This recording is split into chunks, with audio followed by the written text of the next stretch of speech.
ജംഷഡ്പൂർ.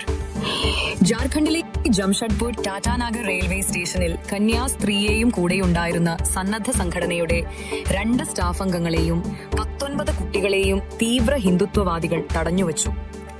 മതപരിവർത്തനത്തിനായി കുട്ടികളെ കടത്തുകയാണെന്ന് ആരോപിച്ചാണ് ജംഷഡ്പൂർ ടാറ്റാനഗർ റെയിൽവേ സ്റ്റേഷനിലെ 4-ാം നമ്പർ പ്ലാറ്റ്ഫോമിൽ VHP ബജ്രംദൾ പ്രവർത്തകർ ചേർന്നു സംഘത്തെ തടഞ്ഞുവച്ചത്.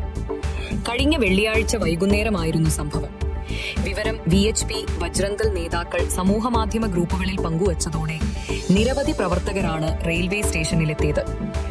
ഇതോടെ റെയിൽവേ പ്രൊട്ടക്ഷൻ ഫോഴ്സും ഗവ റെയിൽവേ പോലീസും എത്തി കന്യാസ്ത്രീയെയും സംഘത്തെയും സ്റ്റേഷനിൽ എത്തിച്ചു ചോദ്യം ചെയ്തു. വിവരമറിഞ്ഞ് ജംഷഡ്പൂർ രൂപതാ കേന്ദ്രത്തിൽ നിന്നോ വൈദികരും എത്തി. ജംഷഡ്പൂർ രൂപതയുടെ കീഴിലുള്ള സന്നദ്ധ സംഘടനയായ കാത്തലിക് ചാരിറ്റീസ് സംഘടിപ്പിച്ച കൗമാരക്കാരുടെ ആരോഗ്യവും നൈപുണ്യ വികസനവും ആസ്പദമാക്കിയുള്ള പരിശീലന പരിപാടിയിൽ പങ്കെടുക്കാൻ പോയവരാണ് കുട്ടികളെന്ന് വ്യക്തമായതോടെ പുലർച്ചെ 3-ഓടെയാണ് ഇവരെ വിട്ടയച്ചത്. പോലീസ് അകമ്പടിയോടെയാണോ സംഘത്തെ സുന്ദർ നഗറിലെ കാത്തലിക് ചാരിറ്റീസ് സെന്റർ ഓഫീസിൽ എത്തിച്ചത്. സംഘടനയുടെ സുന്ദർ നഗറിലെ ഓഫീസിലായിരുന്നു പരിശീലന പരിപാടി സംഘടിപ്പിച്ചിരുന്നത്. കുട്ടികൾ രാജ്ഘർ സവാനിൽ നിന്നുള്ളവരാണ്.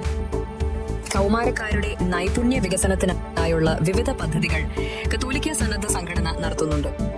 2 ദിവസത്തെ പരിശീലനത്തിനായി കുട്ടികളെ ക്ഷണിച്ചിരുന്നു. തുടക്കത്തിൽ 12 കുട്ടികളുടെ മാതാപിതാക്കളിൽ നിന്ന് അനുമതി കത്തുകൾ ഉണ്ടായിരുന്നു. എന്നാൽ അവസാന നിമിഷം കൂടുതൽ കുട്ടികൾ വരാൻ ആഗ്രഹം പ്രകടിപ്പിച്ചതോടെ ചിലർക്ക് ആധാർ കാർഡുകളോ മാതാപിതാക്കളുടെ സമ്മതപത്രങ്ങളോ ഇല്ലായിരുന്നു. ഇതാണ് ആശയക്കുഴപ്പത്തിനിടയാക്കിയതെന്ന് കാത്തലിക് ചാരിറ്റീസ് ഡയറക്ടർ ഫായ ബിരേന്ദ്ര ടെറ്റ് വ്യക്തമാക്കി. ഉത്തരേന്ത്യയിൽ തീവ്ര ഹിന്ദുത്വവാദികളുടെ നേതൃത്വത്തിൽ കന്യാസ്ത്രീകളെ തടഞ്ഞുവെക്കുന്നതും അടിസ്ഥാനരഹിതമായ ആരോപണമുന്നയിച്ച് കള്ളക്കേസിൽ കുടുക്കാൻ ശ്രമം നടത്തുന്നതും പതിവാകുകയാണ്.